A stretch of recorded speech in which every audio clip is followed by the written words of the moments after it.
Você sonha em ter filhos? Pergunta pesada, né? Eu sei, desculpa aí, solteiros, esperem a hora certa. Eu sou Vitor BJ e essa é a série sobre família.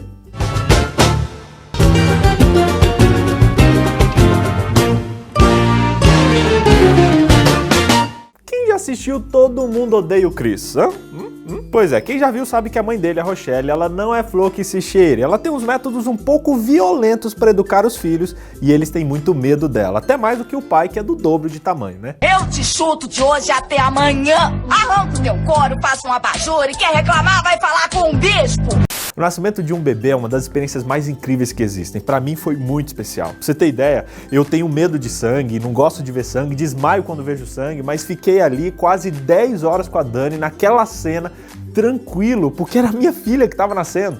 Gente, isso marca a vida de um casal e de uma família. Quando acabou o parto, eu me lembro do pessoal indo embora ali, os médicos e tal, e eu sentindo como que era o final ali de Chaves em Acapulco, sabe? Sem dúvida, foi um dos momentos mais especiais que eu já vivi. Infelizmente, nem todos os casais têm esse privilégio que eu tive, e alguns não conseguem ter filhos. Claro que hoje tem várias alternativas, tal, mas no tempo bíblico ali não era desse jeito não. Ou você tinha, ou você não tinha a chance de ter filho. E para piorar, naquela época, ter filho era uma questão de honra, de inclusão social. As mulheres que não conseguiam engravidar, elas sofriam muito com preconceito e com rejeição das pessoas. Na Bíblia, inclusive, a gente encontra algumas histórias de mulheres que queriam muito ter filhos e não conseguiram. Um exemplo disso é a história de Abraão e Sara. Outro exemplo, a história de Jacó e Raquel.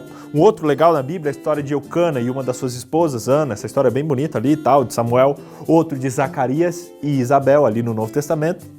Várias outras histórias. Infelizmente, galera, eu não tenho explicação para justificar aqui porque algumas mulheres não são abençoadas com isso. Só que a única coisa que eu posso dizer é que Deus entende a tristeza e que isso não acontece por um pecado ou por algo que você tenha, de maneira nenhuma. Deus, ele sempre ouve as nossas orações e ele simplesmente talvez tenha outro plano para a vida de quem não consegue ter um filho. A verdade é que mais cedo ou mais tarde você vai entender, porque Deus tem coisas muito maiores do que a gente imagina, do que a gente pensa. E eu sei que talvez tenham pessoas que me assistem, que já são casadas e que optam por não ter filhos, o que é compreensível também. Cada um é cada um e não cabe a nós ficar julgando ou sermos juízes de ninguém. Não, cada um sabe o que é melhor para si, para o seu casamento e para sua vida. Tem gente também até que pode ter filho ou não pode, por exemplo, e escolhe adotar para poder dar uma oportunidade para uma criança que não tem família. Isso é algo muito importante e que deve ser feito também. Nosso mundo hoje é meio complicado, a gente encontra pessoas em todo tipo de situações. Por isso não cabe a nós julgar, e sim ser sensíveis às escolhas de cada um. Você não quer ser mãe nunca? Não. Temos também na nossa realidade pessoas que são pais solteiros. Nem sempre são pessoas que tiveram filho fora do casamento. Cada um tem sua história e também não cabe a nós julgar a vida. A verdade é que na Bíblia tem um exemplo disso também, que foi Agar, que foi pressionada a ter um filho com Abraão e depois forçada a ir embora com seu filho.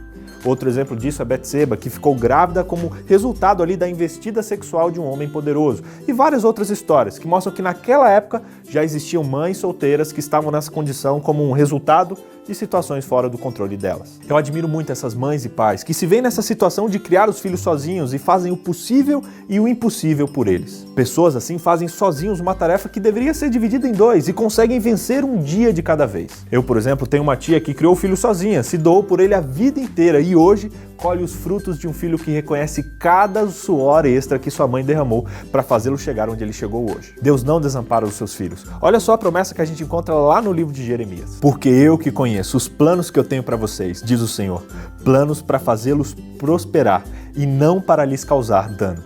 Planos para dar-lhes esperança e um futuro. A gente, como igreja, a gente tem a obrigação de dar assistência extra aos pais solteiros, como diz lá em Tiago capítulo 1, verso 27. A religião de Deus, o nosso Pai, aceita como pura e imaculada esta: cuidar dos órfãos e das viúvas em suas dificuldades e não se deixar corromper pelo mundo. Há muitas coisas que a gente pode fazer por eles. A gente pode, por exemplo, dar a esses pais e mães um pouco de descanso, ficando um dia com seus filhos, ou levando eles para passear, ou fazer outras tarefas, ou orar, estudar a Bíblia, enfim. A gente pode, inclusive, servir como mentores dos seus filhos, ou ajudar a consertar alguns objetos que eles têm, alguns brinquedos. A gente pode ser as mãos de Deus, enviadas de várias maneiras, a fim de apoiar os pais e mães solteiros. E vem cá, gente, como é que você tá fazendo para sustentar essa filharada, gente? Nós aqui, ó, nós duas. Sobra pra gente, né? Só nós duas. Com a ajuda delas.